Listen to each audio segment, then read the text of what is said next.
नमस्कार विद्यार्थी मित्रांनो, मी प्राध्यापक प्रभाकर विजाधव, भूगोल विभाग, KTHM कॉलेज, नाशिक. आपण तिसरं प्रकरण जे सुरू केलेलं आहे ते म्हणजे बायोडायव्हर्सिटी अँड इट्स कॉन्झर्वेशन, जैवविविधता आणि तिचे संवर्धन या मुद्द्यावरती या प्रकरणावरती आपण चर्चा करत आहोत. त्यामध्ये आपण इकॉनॉमिक पोटेन्शियल ऑफ बायोडायव्हर्सिटी, जैवविविधतेची आर्थिक क्षमता या मुद्द्यावरती आपण या प्रकरणामध्ये चर्चा करणार आहोत. आपण या आधीच्या लेक्चरमध्ये आपण जैवविविधतेची संकल्पना, अर्थ, व्याख्या या मुद्द्यांवरती आपण चर्चा केली होती. आज आपण जैवविविधतेची आर्थिक क्षमता मुद्दा आपण अभ्यासणार आहोत. त्यामध्ये अभ्यासताना प्रत्येक सजीव हा मानवासाठी एक बहुमोल असा घटक हा प्रामुख्याने मानला जातो. म्हणजेच प्रत्येक सजीव आपण जर बघितला या पृथ्वीवरील किंवा इतरही ठिकाणी, म्हणजे जलभाग असेल, भूभाग असेल, या ठिकाणी असणारा प्रत्येक सजीव हा मानवासाठी अतिशय महत्त्वाचा आहे. कारण विविध प्रकारच्या सजीवांच्या अस्तित्वामुळेच पर्यावरणीय व्यवस्था ही टिकून राहते आणि बळकट बनण्यासाठी ही मदत होत असते.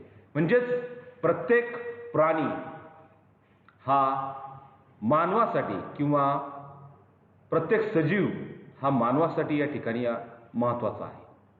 प्रत्येक सजीव त्यामुळेच हा मानवासाठी महत्त्वाचा आहे, कारण या ठिकाणी पर्यावरणीय व्यवस्था टिकून राहणे आणि बळकट बनवण्यासाठी तो महत्त्वाचा असतो. आणि त्यामुळेच आज जागतिकीकरणाच्या प्रक्रियेमध्ये तो एक महत्त्वाचा भाग म्हणून उपलब्ध सजीवांचा, प्राणी, पक्ष्यांच्या, सूक्ष्मजीवांच्या वेगवेगळ्या आर्थिक कारणांसाठी वापर केला जातो. उदाहरणार्थ आपण जर बघितलं तर माशांची पैदास आणि व्यापार किंवा त्याचे इतर काही उपयोग असतील, हा मानवी समाज आजही या विविध प्रकारच्या सजीवावर अन्न असेल, औषधं असेल, औद्योगिक वस्तूंच्या उत्पादनासाठी असेल, या प्राण्यांवरतीच अवलंबून आहे. म्हणजेच उदाहरणार्थ बुरशीपासून पेनिसिलिन सारखे औषध तयार केले जाते, ते सुद्धा या सजीवांपासूनच तयार केले जाते. बुरशीचा आज अतिरेकी वापर वाढलेला आहे आणि त्यामुळे बुरशीचं प्रमाण आज हे घटत चाललं आहे आणि त्यातूनच जैवविविधतेची क्षमता सुद्धा काय होत चालली आहे, ही कमी होत चालली आहे. विकसनशील देशांमध्ये जवळजवळ 80% लोक हे प्राथमिक आजारांसाठी वनौषधी, प्राणी, खनिजद्रव्य, धातू यावर अवलंबून आहेत. भारतात आणि इतर विकसनशील देशांमध्ये जवळजवळ 20,000 झाडपाला वनस्पतींचा वापर औषधासाठी केला जातो. तेवढी क्षमता जैवविविधतेमध्ये आहे, आपल्याला हे माहितीच आहे. कारण आपल्याला माहिती आहे या निसर्गाने एवढी जैवविविधता किंवा जेवढ्या वनस्पती तयार केलेल्या आहेत किंवा जे काही आजार आहेत, त्या प्रत्येक आजारावरती या पृथ्वीवर असणाऱ्या या विविधतेमध्ये आपल्याला औषधं ही त्या ठिकाणूनच मिळत असतात. परंतु त्याचं आपल्याला ज्ञान असणं हे गरजेचं आहे. म्हणूनच आज भारतात जर आपण बघितलं आणि इतर किंवा भारतासारखेच इतर विकसनशील जे राष्ट्र आहेत, देश आहेत, त्या ठिकाणी 20,000 प्रकारच्या वनस्पतींचा झाडपाला आज हा वनौषधी म्हणून प्रामुख्याने वापरला जातो. आणि म्हणूनच या विविधतेला, जैवविविधतेला अतिशय महत्त्व हे प्राप्त झालेलं आहे. आणि विकसित जे देश आहेत त्या ठिकाणी 1/3 औषधं ही वनस्पतींपासून बनवल्या जातात. उदाहरणार्थ ॲस्पिरिनची गोळी ही फिलीपेंडुला अल्मेरियासारख्या वनस्पतींपासून बनवतात. म्हणजेच आपण जर आज बघितलं तर जगामध्ये या वनस्पतींचा वापर किंवा प्राण्यांचा वापर हा वेगवेगळ्या कारणांसाठी किंवा आर्थिक कारणांसाठी हा मोठ्या प्रमाणामध्ये केला जातो आणि त्यामुळेच मानवासाठी या सजीवांचा अतिशय महत्त्वाचा किंवा मानवी जीवन या पृथ्वीवर टिकून राहण्यासाठी हे सजीव किंवा सजीव समूह या ठिकाणी महत्त्वाचे आहे. त्याचबरोबर वनस्पती आणि झाडांमध्ये असलेल्या काही रासायनिक घटकामुळे त्याचा वापर औषध निर्मितीसाठी होत असतो. त्यामुळेच जैवविविधतेची क्षमता ही अशी एक प्रक्रिया आहे की जी स्थानिक आणि जागतिक परिवर्तनाचा स्वीकार करायला लावणारी एक जिवंत व्यवस्थाच आहे. म्हणजेच आपण बघतो अनेक वनस्पती आहेत, त्यांच्यामध्ये काही रासायनिक गुणधर्म असतात. वनस्पतींबरोबरच काही प्राणीसुद्धा असतात, त्यांचा सुद्धा औषधांमध्ये वापर केला जातो. म्हणजेच या सजीवांचा वापर मानवासाठी अतिशय महत्त्वाचा आहे. व्यापार असेल किंवा इतर काही कारणांसाठी त्यांचा वापर हा केला जातो आणि वातावरणात असलेल्या 1,00,000 रसायनांपैकी अंदाजे 75% रसायने ही जैविक जीवांद्वारे निकृष्ट दर्जाची होऊ शकतात. त्यासाठी बायो मेरिडिएशन आणि बायो ट्रीटमेंट दोन्हींच्या माध्यमातून हे संभाव्य लक्ष्य आहे. त्यातून मोठ्या प्रमाणामध्ये आर्थिक बचत होण्याची क्षमता ही जैवविविधतेमध्येच आहे. सेंद्रिय कचरा विल्हेवाट, माती तयार करणे, जैविक नायट्रोजन निर्धारण, पीक व पशुधन अनुवंशशास्त्र, जैविक कीटक नियंत्रण, वनस्पतींचे परागकण आणि औषध निर्मितीत जैवविविधतेची भूमिका ही महत्त्वाची आहे. म्हणजेच पशुधन असेल, पीक असेल किंवा परागकण असेल वनस्पतींचे, यासाठी या जैवविविधतेची भूमिका ही अतिशय महत्त्वाची आहे. त्याशिवाय या गोष्टींचा विकास हा त्या ठिकाणी होऊच शकत नाही. हे आपल्या सर्वांना तसंच ज्ञात आहेच. त्यातूनच आर्थिक बचत करण्याची व पर्यावरणाचे संतुलन राखण्याची क्षमता ही जैवविविधतेमध्ये आहे. म्हणजेच आर्थिक बचत म्हणजे आपण या ठिकाणी स्थानिक वनौषधी असतील किंवा सजीव असेल त्यांचा वापर जर केला तर आर्थिक बचत ही या ठिकाणी होऊ शकते. म्हणजेच आपण जर इतर गोष्टी आयात केल्या इतर भागातून तर त्या ठिकाणी आपला खर्च हा साहजिकच वाढतो. म्हणून त्यातूनच आपल्याला आर्थिक बचत करायची असेल तर आपल्याला आपल्या स्थानिक गोष्टींचा वापर हा योग्य प्रमाणामध्ये करणं गरजेचं आहे. त्या म्हणजेच या आर्थिक किंवा त्याची बचत होतेच, त्याचबरोबर पर्यावरणाचं संतुलन राखण्याची क्षमतासुद्धा या जैवविविधतेमध्ये आहे, हे आपल्या ठिकाणी सांगता येतं. वनस्पती आणि सूक्ष्म जंतू जैवविविधतेमार्फत रासायनिक प्रदूषक, सेंद्रिय कचरा आणि चक्रपोषक कमी करण्यास हे मदत करत असतात. उदाहरणार्थ मधमाशा आणि फुलपाखरू यांचा जर आपण विचार केला तर मधमाशा असतील, फुलपाखरू असतील तर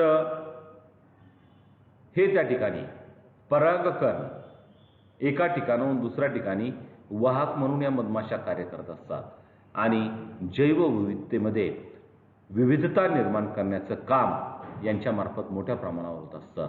आणि परागकण हे कृषी आणि नैसर्गिक परिसंस्थेस महत्त्वपूर्ण खाद्य आणि पिकांमध्ये विविधता आणि उत्पादकता वाढवण्यास महत्त्वपूर्ण पर्यावरणीय आणि आर्थिक फायदे आपल्याला मिळवून देत असतात. जगातील अन्न उत्पादनापैकी 1/3 उत्पादन थेट किंवा अप्रत्यक्षपणे कीटकांच्या परागकणावरच अवलंबून असते. म्हणजे या ठिकाणी बघा आपलं हे लक्षात येतं, 1/3 उत्पादन हे कशावर अवलंबून असतं तर कीटकांच्या परागकणावरच अवलंबून असतं. म्हणजेच आपण म्हणतो मधमाशी जर या पृथ्वीतलावरून नष्ट झाली मानवाच्या अतिरेकी किंवा मानवाच्या अतिरेकीपणामुळे तर या पृथ्वीवर अन्नधान्याचा मोठ्या प्रमाणावर तुटवडा हा निर्माण होईल आणि मोठ्या प्रमाणावर कुपोषण असेल किंवा उपासमार असेल या ठिकाणी मोठ्या प्रमाणावर होऊ शकते. म्हणजेच एवढ्या मोठ्या लोकसंख्येची अन्नाची गरज ही भागूच शकत नाही. म्हणजेच या पर्यावरणाचा समतोल राखण्यासाठी मधमाशा असतील या अतिशय महत्त्वाच्या आहेत. म्हणूनच या ठिकाणी शेती असेल, वनीकरण असेल आणि मत्स्यपालन उत्पादने असतील किंवा स्थिर नैसर्गिक जलविज्ञान चक्र, सुपीक माती, संतुलित हवामान आणि इतर अनेक जीवनावश्यक सेवा या जैवविविधतेच्या संवर्धनावरच अवलंबून आहेत. म्हणजेच जैवविविधतेचं संवर्धन जर झालं नाही तर आपल्याला माहिती आहे या ठिकाणी संतुलित हवामान राहणार नाही. आजही आपण बघतो मोठ्या प्रमाणावर हवा प्रदूषण झालेलं आहे, कारण मानवाच्या अतिरेकी वापरामुळे या जैवविविधतेचा अतिरेकी वापर असेल किंवा जलचक्र असेल किंवा इतर काही गोष्टी असतील त्यामध्ये मोठ्या प्रमाणावर आपल्याला या ठिकाणी बिघाड झालेला आपल्याला दिसून येतो. म्हणून या जैविक विविधतेचे संवर्धन या ठिकाणी महत्त्वाचं आहे. अन्न उत्पादन, विविध प्रकारचे वनस्पती, परागकण, कीटक नियंत्रक, पोषक तरतुदी, अनुवांशिक विविधता आणि रोग प्रतिबंध आणि नियंत्रण यासाठी जैवविविधतेवर अवलंबून आहे. आपण जर बघितलं अनुवांशिक विविधता असेल किंवा कीटक नियंत्रण असेल किंवा रोग प्रतिबंध असेल यासाठी काय आवश्यक आहे तर जैवविविधता या ठिकाणी महत्त्वाची आहे. म्हणजेच परागकण आपल्याला त्यांचा प्रसार करायचा असेल किंवा मधमाशा त्या ठिकाणी महत्त्वाच्या, फुलपाखरं त्या ठिकाणी महत्त्वाचे असतात. कीटक नियंत्रक असेल, आपण बघतो आज मोठ्या प्रमाणावर आपण आज शेतीमध्ये तणनाशक असेल किंवा कीटकनाशक असेल म्हणजे वेगवेगळ्या प्रकारच्या फवारणी करतो. म्हणजेच काय झालेलं आहे, कीटकांचं प्रमाण हे वाढलेलं आहे. म्हणजेच त्या ठिकाणी आपल्याला कशामुळे झालेलं आहे, जैवविविधतेची काय झालेली आहे त्या ठिकाणी मोठ्या प्रमाणावर आपल्याला हानी झालेली आपल्याला दिसून येते. किंवा रोग प्रतिबंध असतील आणि त्यांचं नियंत्रण असेल, हे कशावर असतं, जैवविविधतेवरतीच अवलंबून असतं. आज आपण बघतो, आजचं उदाहरण घ्या, कोविड-19 हा एक प्रचंड महामारी आज पृथ्वी तलावर आलेली आहे. हे कशामुळे झालेलं आहे, मानवाच्या हस्तक्षेपामुळेच झालेलं आहे, हे आपल्या या ठिकाणी माहिती आहे. म्हणजेच या सर्व गोष्टींसाठी किंवा त्यांचं नियंत्रण करण्यासाठी जैवविविधता या ठिकाणी महत्त्वाची आहे. दोन्ही औषधी वनस्पती आणि निर्मित औषधी जैवविविधतेवर हे सर्व अवलंबून आहे. जैवविविधतेत घट झाल्यामुळे मधमाशांमध्ये किंवा मानवामध्ये आपण जर बघितलं, मानवामध्ये रोगांचं प्रमाण हे वाढू लागलेलं आहे. म्हणजे आत्ताच मी सांगितलं, अनेक प्रकारचे रोग असेल, डेंगू असेल किंवा इतर काही साथी असतील, या मोठ्या प्रमाणावर आज मानवी समूहामध्ये पसरल्या आहेत. किंवा आत्ता सांगितलं कोविड-19 हा अतिशय मोठा असा जगभर पसरलेला हा रोग किंवा महामारी ही आज वाढलेली आहे आणि त्यामुळे प्रत्येकाचा असणारा खर्चसुद्धा वाढला आहे. आरोग्यावर मोठ्या प्रमाणावर खर्च वाढला आहे, हे आपल्या ठिकाणी दिसून येतो. बाह्य पर्यटन उद्योग बहुअब्ज डॉलर्स इतकं शिकार उद्योग पर्यटकांना येण्यासाठी आणि तयार करण्यासाठी जैवविविधतेवर अवलंबून असतात. म्हणजेच आपण जर बघितलं, ज्या ठिकाणी विविधता आहे जैवविविधतेत, तर अशा ठिकाणी पर्यटक काय होतात, आकर्षले जातात आणि त्या ठिकाणी अनेक डॉलर्समध्ये, अब्जावधी डॉलर्समध्ये त्या ठिकाणी आपल्याला उत्पादन हे मिळत असतं. म्हणजे प्रत्येक प्रजातीची एक विशिष्ट भूमिका असते आणि ती पर्यावरणातील कार्य ही करत असते. त्यानंतर या भूमिकांमध्ये ऊर्जा येणे आणि साठविणे, अन्न उपलब्ध करणे, शिकार करणे, सेंद्रिय पदार्थांचे विघटन करणे, पाणी आणि पोषक चक्रे चालविणे, धूप नियंत्रण करणे, कीटकांवर नियंत्रण ठेवणे आणि हवामान नियमन यांचा समावेश या ठिकाणी होत असतो. प्रजाती विविध प्रकारे अन्न साखळीत जैविक उत्पादन आणि नियमनास समर्थन देतात. उदाहरणार्थ मातीची सुपीकता. जैवविविधता जितकी वैविध्यपूर्ण असेल तेवढ्या त्या उत्पादनक्षम व पर्यावरणीय ताण सहन करण्याची क्षमता त्यांच्यामध्ये असते. आता म्हणजेच उदाहरणार्थ काय सांगता येईल या ठिकाणी आपल्याला, त्या जेवढ्या सक्षम असतात म्हणजे अन्नासाठी जैविक उत्पादन प्रजाती विविध प्रकारच्या असतील जैवविविधतेच्या, तर त्या ठिकाणी मातीची सुपीकता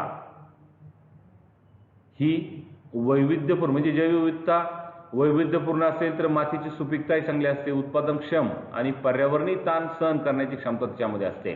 म्हणजे कुठल्याही आपत्तीला म्हणजे वातावरणामध्ये काही बदल झाले तर सुपीक माती ही त्या ठिकाणी तो ताण सहज सहन करते. नाही तर आज जर आपण बघितलं, आपण मोठ्या प्रमाणावर फवारणी करतो किंवा वेगवेगळे रसायने वापरतो शेतीमध्ये, तर वनस्पती असतील किंवा पिकं असतील ही लगेच त्या बदलास किंवा साथींना किंवा त्या ठिकाणचे काय असतील रोग त्याला बळी पडत असतात. मानव आणि सर्व जीवन म्हणजेच आपण जर बघितलं मानव हे कशावर अवलंबून आहे, या जैवविविधतेवर अवलंबून आहे. म्हणजे नैसर्गिक पर्यावरणास टिकवण्यासाठी जैवविविधता काय आहे या ठिकाणी आवश्यक आहे. म्हणजे नैसर्गिक पर्यावरण टिकवायचं असेल तर आपल्याला जैवविविधता टिकवणं हे गरजेचं आहे. प्रत्येक सजीवाला आपला विकास करण्यासाठी योग्य जागेची व पोषक परिस्थितीची गरज असते. कारण बरेचसे प्राणी सजीव हे जगण्यासाठी परस्परावर अवलंबून असतात. म्हणजेच काही प्राणी असतील जे तृणभक्षक असतात ते वनस्पतीवर अवलंबून असतात. मांसभक्षक प्राणी या तृणभक्षक प्राण्यावर अवलंबून, म्हणजे अशा अनेक गोष्टी ज्या आहेत, मानव असेल म्हणजे मानव प्राणी असेल किंवा म्हणजे प्रत्येकजण हा एकमेकांशी हा संबंधित आहे, रिलेटेड आहे, त्यांचा सहसंबंध आहे. म्हणजेच परस्पर अवलंबन आहे या ठिकाणी आपल्याला सांगता येतं. परंतु हे अवलंबन अतिशय गुंतागुंतीचं असतं. त्यामुळेच एक सजीव अशा प्रकारची व्यवस्था निर्माण करतो की ज्यामुळे दुसरेही सजीव या पर्यावरणात टिकून राहायला मदत होत असते.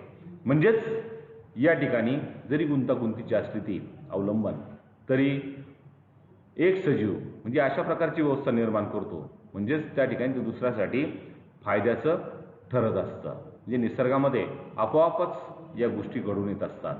त्यामुळेच एखादा सजीव जरी नष्ट झाला तरी त्याचा परिणाम त्याच्यावर अवलंबून असणाऱ्या असंख्य सजीवावर होत असतो. म्हणून जैविक विविधता टिकवण्यासाठी गरज आहे ती गुंतागुंतीची पर्यावरण व्यवस्था टिकवण्याची व जैवविविधतेची क्षमता वाढवण्याची. म्हणजे जैवविविधतेची क्षमता या ठिकाणी वाढवणं अतिशय महत्त्वाचं आहे. म्हणजेच अशा प्रकारे या मुद्द्यामध्ये आपल्याला जी जैवविविधतेची आर्थिक क्षमता आहे ती आपण या ठिकाणी थोडक्यामध्ये आपण तिचा विचार केलेला आहे. तर विद्यार्थी मित्रांनो, आपल्याला या दुसऱ्या लेक्चरमध्ये म्हणजेच आपण तिसरा टॉपिक जो बघितला, तर या जैवविविधतेची आर्थिक क्षमता हा अतिशय महत्त्वाचा असा मुद्दा आहे. म्हणजे मानवाच्या दृष्टीने या ठिकाणी जैवविविधता त्यामध्ये सुद्धा विविधतेमध्ये सुद्धा आपल्याला वैविध्य किंवा विविधता असणं या ठिकाणी महत्त्वाचं आहे. म्हणजेच त्या ठिकाणी संतुलन टिकवण्यासाठी या पृथ्वीचं किंवा पर्यावरणाचं ही जैवविविधता किती महत्त्वाची आहे आणि त्या जैवविविधतेवरच मानवाचा विकास किंवा सजीवांचं जीवन हे अवलंबून असतं. म्हणजेच जैवविविधताची आर्थिक क्षमता या ठिकाणी महत्त्वाची आहे. आपले काही प्रश्न असतील तर या प्रभाकर जाधव @kthmcollege.ac.in यावरती आपण विचारू शकता. धन्यवाद विद्यार्थी मित्रांनो.